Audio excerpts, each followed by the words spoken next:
Well, good morning, everyone. Welcome to the Couples Academy show. My name is Hassani Pettiford. I'm the co-founder of Couples Academy, a marriage coach and infidelity recovery specialist.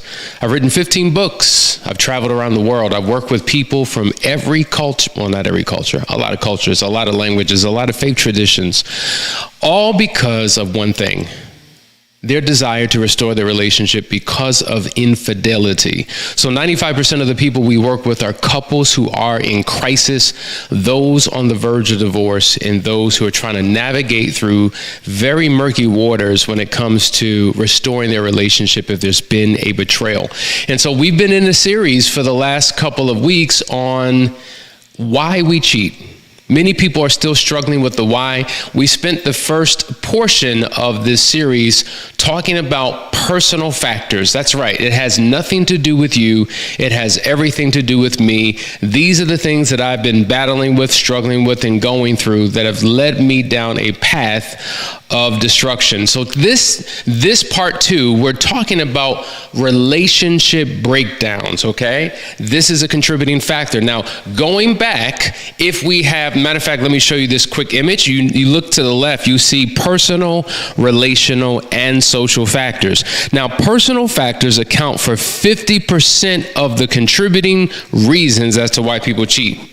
The relational factors, 30%, and social factors, 20%. So in today's conversation, we're going to be talking about some relational factors. Now, the fact of the matter is, many couples experience these factors. So what causes one to stray and another not to? Well, it is the personal factors. Remember, when we experience pressure, oftentimes pressure forces out of us what was already in us. And so there were some things that were in me that led me to make a decision. So I'm not blaming the relationship for my affair. What I'm saying is the relationship was a major contributing factor that created a vulnerability in me and triggered a personal factor that caused me to do what I do. But the things that I do, it's not like I'm operating in a silo all by myself. There are other influencers. So we're going to be talking about what role you may have played in the relational decline, in the relational breakdown that may have caused your partner to stray, okay? Or for you to stray. So we're going to get into it, and I hope you have questions. We're going to do our best to entertain those, but we're going to dive right into this conversation because it is rich with content and we don't want to miss out on anything. Number one, this is a huge problem, and I think that many people are not taught the skill of interpersonal relationships, and because of that, they struggle with poor conflict resolution skills. Interestingly, right now in our Moving Forward program, we have taken a deep dive and have spent the entire month talking about how to resolve conflict, because it is a skill that you have to develop, and many people do not know what to do when they face challenges with their spouse and don't know how to come into alignment with it. So your inability to resolve conflict effectively can lead to a separation, a gap, a distance, a tension. And that tension can lead to dissatisfaction. And when you feel dissatisfied, unfortunately, these unresolved issues can cause a person to seek comfort and understanding and validation outside of the relationship, okay? That is a contributing factor. Number two, emotional distance. Now, interestingly enough, when you first got into this relationship, there was an emotional closeness. You felt like you met your soulmate. You were spiritually, emotionally, socially, physically, sexually connected and one. But over the course of time, because of disappointments and frustrations and misunderstandings and setbacks and challenges and conflicts, there was a distance that was established. And growing emotionally distant over time can create a gap. Now, whenever there's a gap, it is easy for anything or anyone to slip in between that gap and to replace you, okay, with things that you were doing that you may no longer be doing, or collectively you're not doing as a couple. And so this lack of emotional intimacy and connection can lead one astray. And this is why we see that there's such a huge uptick in emotional affairs. As we've always said, there's been an evolution of infidelity. There was a time where it was very transactional. It was just about sexual pleasure. But it's become more relational. More relational. So as I'm working in close proximity with members of the opposite sex, serving with them, going to the same gym with them, congregating in the same areas with them, I'm starting to see other possibilities out there. And when I'm not emotionally connected to my spouse, it's easily to, under the guise of being friends, emotionally connect with someone else and get someone else to fill that void. And interestingly enough, most affairs start with some type of friendly, we're associates, we're colleagues, we get along, we have a good connection, and one thing leads to another. And so when there's a breach or a break in the emotional connection within your relationship, watch out, because if we don't have the proper value system, we could find that connection in others. All right, let's go to the next one. Differing expectations. Now, interestingly enough, a lot of people get married and they make assumptions. They go in already assuming that the both of you are on the same page. And a lot of the expectations are not met because they're not articulated. And if you don't articulate what those expectations are, it is difficult for your spouse to meet them, and then it can cause all types of problems, okay?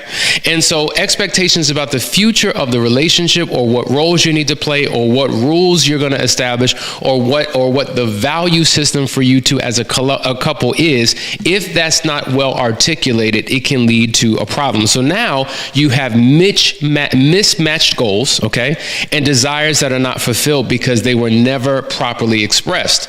And so because of that, you begin to realize in your own mind, what did I sign up for? Is this what I really thought it was going to be?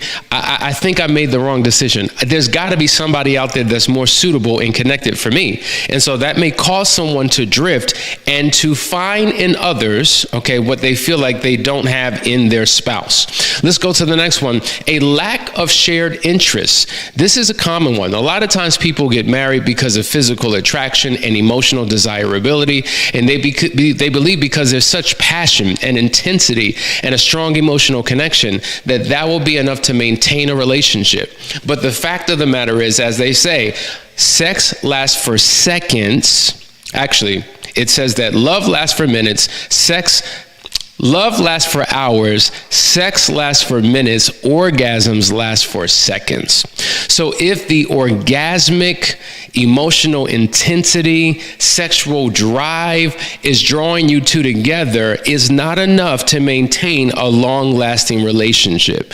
Because at some point, the intensity of that wanes. And when the intensity of that goes down, what else do you have in common? Do you like each other? Do you know each other? Do you have shared interests? Like, these are the things that should have been discussed during the dating season, during your committed courtship, to see if you two were in alignment. And so limited shared interests and activities can lead to partners drifting in other directions.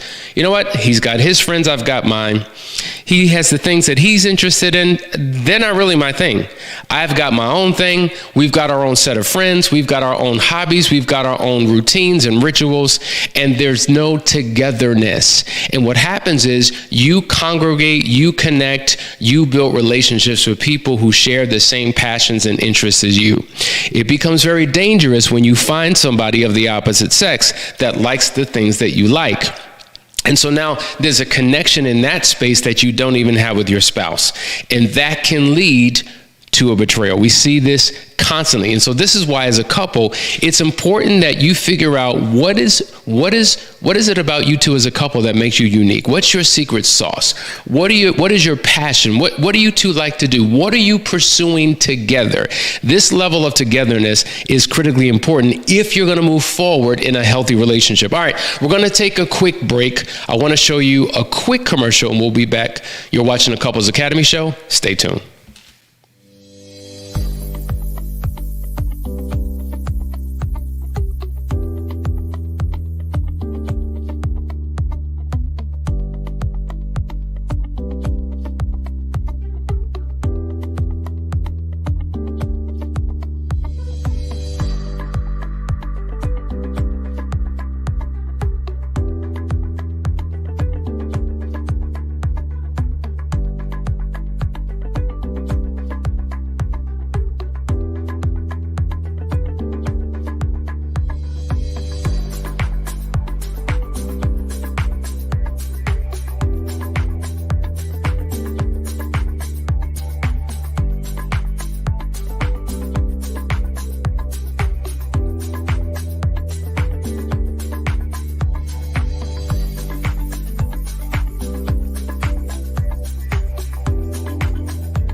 All right, guys, you're watching the Couples Academy show. We were talking about the Last Chance weekend, and so we have a few more coming up, July 12th through the 14th and August the 9th through the 11th. That is our summer edition. If you haven't registered, there is still room. We would love to have you. Just completed an amazing one just a few days ago, so we're excited about what this summer has to offer. We're talking about relationship breakdowns that ultimately lead to infidelity.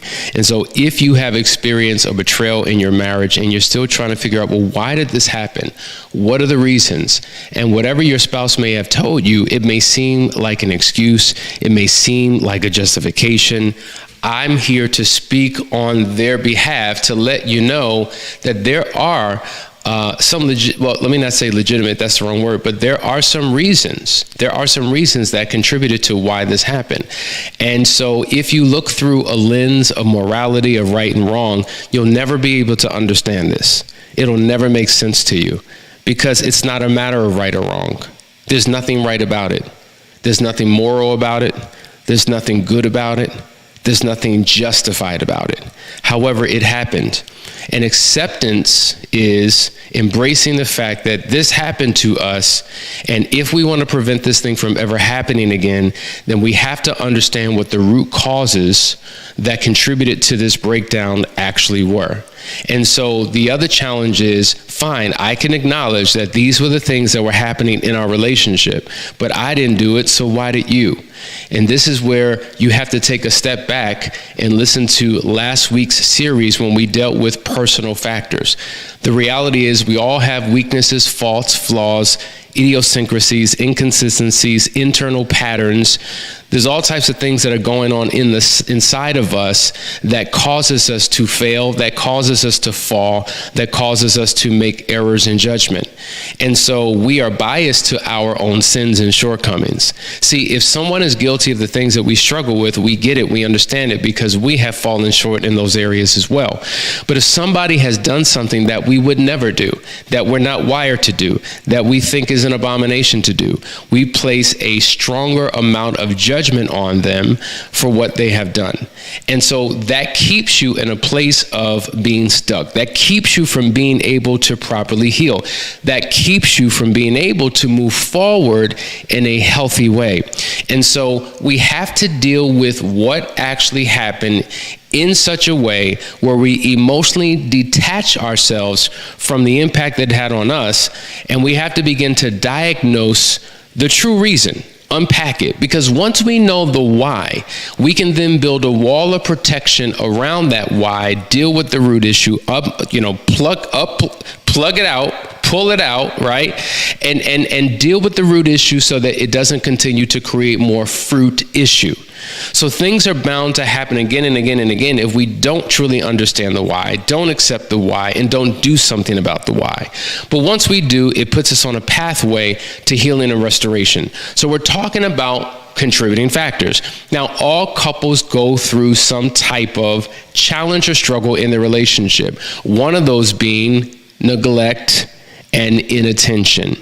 See, it's interesting because prior to I Do, we spent a lot of time together in the dating season, in the committed courtship, and in the engagement. And with each season, we got closer and closer and closer, more connected, more in love, more intense, right?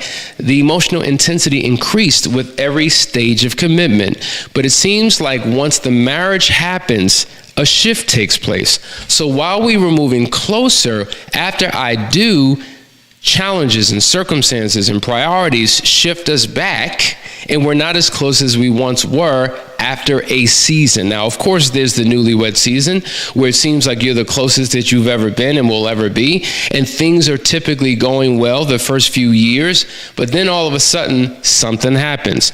There's a child, there's a job, there's an extracurricular activity, there's you serving in a ministry or on a board, there's friends, there's something that always gets in the way of the time of the connection that you've established with your spouse, and you begin to regress. And so one of the things that we find is that people struggle in their relationships with a feeling of neglect, feeling ignored by their partner. Because guess what? We got to pay these bills. I got to work. We deal with, with us when we get back home. And then we got these kids, what I'm saying? They have sports and they have academic assistance that they need. And we got to do doctor's appointments. And, we'll deal with us when we get some time. And then we have health issues and concerns, right? And then we have mental and emotional things going on. And I'm not feeling well. And so therefore, we don't get the time that we need. And then, listen, my responsibility to the community and to the church. Like, all this stuff gets in the way. And it leads to one thing: neglect. Because now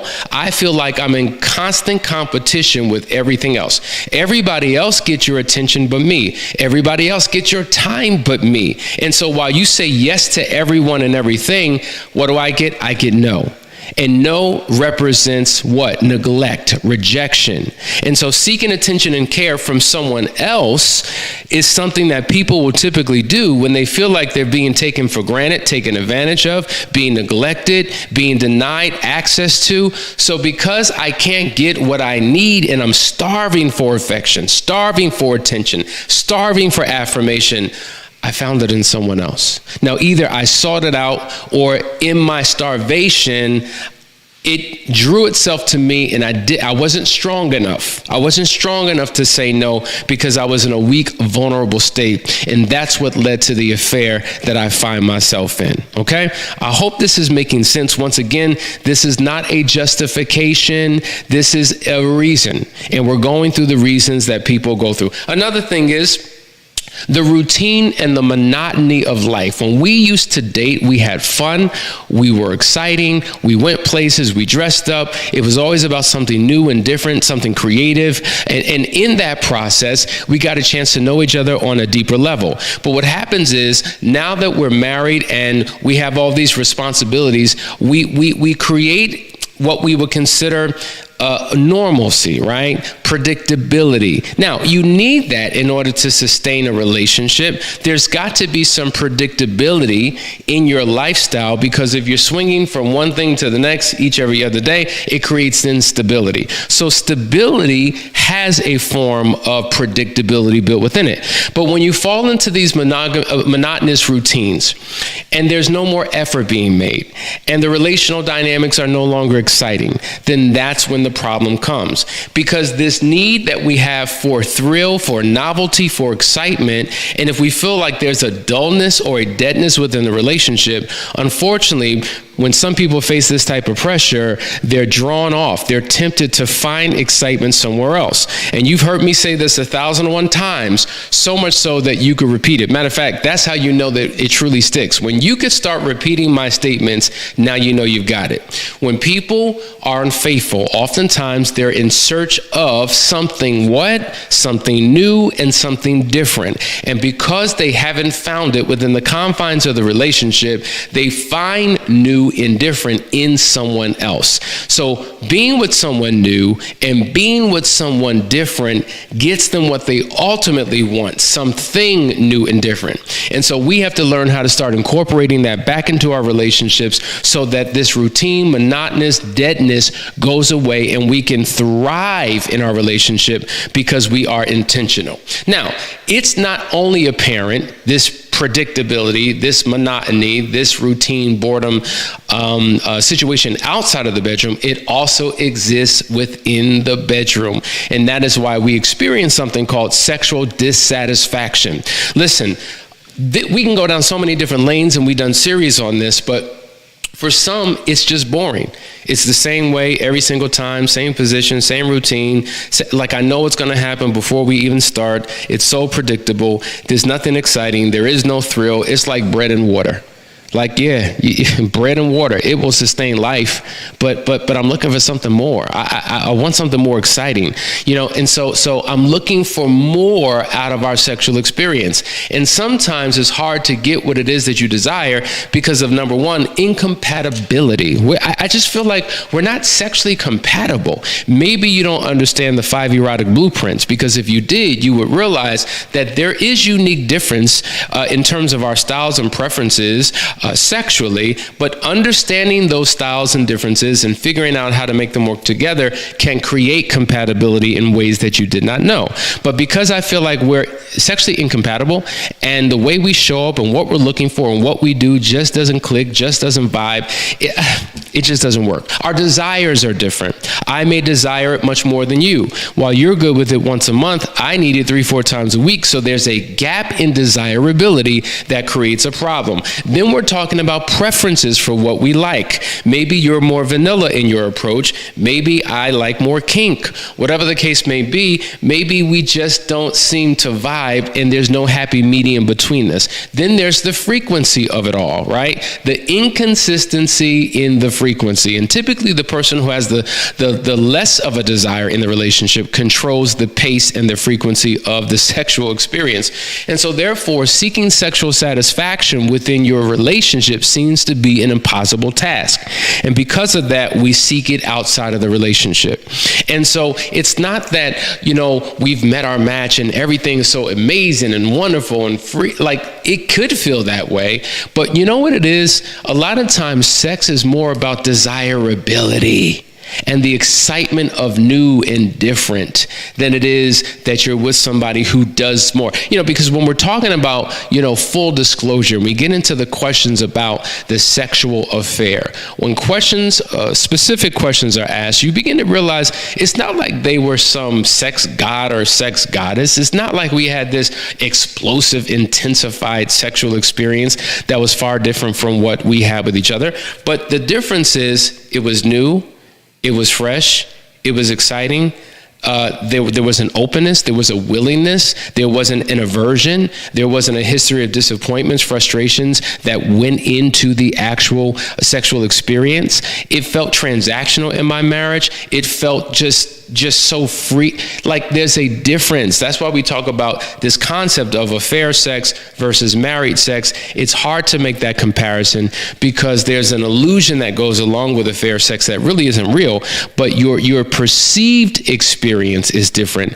And that's what creates the desire, and that's what makes it so addictive and difficult to get away from. And so when we take a deep dive and we really begin to explore sexual dissatisfaction, we can turn this thing around if there is a willingness to do so. All right. Now, check this out. Sexual dissatisfaction can lead to something else. Now, it's not just about sex. There's many things that happen in the relationship that can lead to this. But when a couple is struggling with resentment and grudges, see, this is why what we do when we work with couples, we do something called, we have conversations about your forgiveness history, because many people struggle with the ability to forgive. Many people are used to having grudges and having levels of bitterness and having resentment that is hard to release. And something may have happened 15 years ago that I haven't healed from yet. And so I still hold that over your head. I still remind you of what you did. I still have walls up that prevent me from being wide open and vulnerable because I don't want to be hurt again. And so if I haven't learned how to deal with disappointment, hurt, and pain, then it can create a coldness in the relationship. And it's almost like, yes, we're married. Yes, we have a marriage, but we really don't have a relationship. And so holding on to these past grievances and grudges really creates a toxicity within your relationship. And because of this toxicity, infidelity oftentimes is looked at as a way out. It's a way for me to resolve this resentment that I don't seem to have any control over within the confines of my own home. And so for some, it's a way of seeking revenge. For some, it's a way of getting back. Okay, you're going to hurt me, I'm going to hurt you. And for some, they do it out of complete desperation. But these are the things that are happening. Now, ask yourself, are you going through any of these challenges? Have you experienced any of these things in your marriage that created a vulnerability for a betrayal to happen? Listen, we're going to go to a quick break. Stay right there. We'll be back on the other side. This is the Couples Academy Show.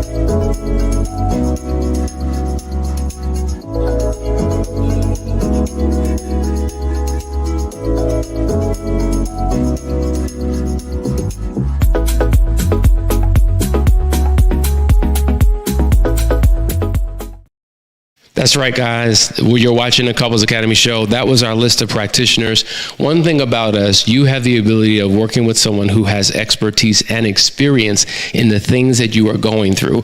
We believe in a concept of, if you're going to get help, find somebody who has been where you've been, but they currently have what it is that you want. If you want healing, if you want restoration, then who better to go and seek advice from than someone who's dealt with the same pains, the same struggles, the same hardships, the same setbacks, the same betrayals as you, and now they're in a better place. So not only are they going to give you expertise, but an experiential process that they went through that now you can go through. So just reach out to us, set up a discovery call, and let's get you connected with one of our practitioners who can help you in your particular journey. We're talking about relationship breakdowns, the things that break relationships down to such a place where there's a vulnerability in the relationship. All right, let's go to the next one.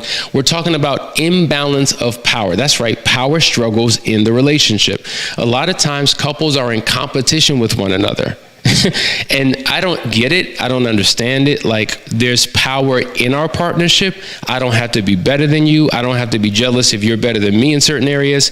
Like, if there's brilliance that you bring to the table, then guess what? Don't I win? I'm winning because you're on my team, right? Your brilliance speaks to my ability to properly select. How many people are just sick and tired of their no good husband or wife who can't do this and can't do that? But now when it's flipped and now they have gifts, talents, abilities, you somehow are intimidated. You feel inadequate.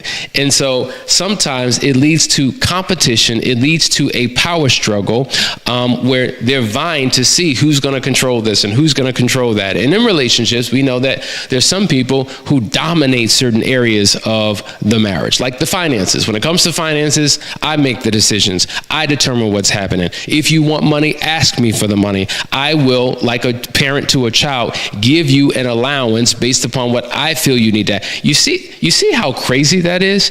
Like, but it's beyond finances. It could be with any type of decisions. When it comes to the kids, when it comes to vacations, when it comes to day to day, when it comes to friends and activities. It's just like, I feel like I'm in this marriage and I'm on lock and key. There's no freedom, there's no autonomy, there's no anything. And so sometimes, because of this imbalance of power, infidelity is a way of gaining back your control over your life. Since you want to control everything about me, I'm going to get a sense of control by making my own decisions and pursuing the things that I want for my life. And so you become a warden to me, right?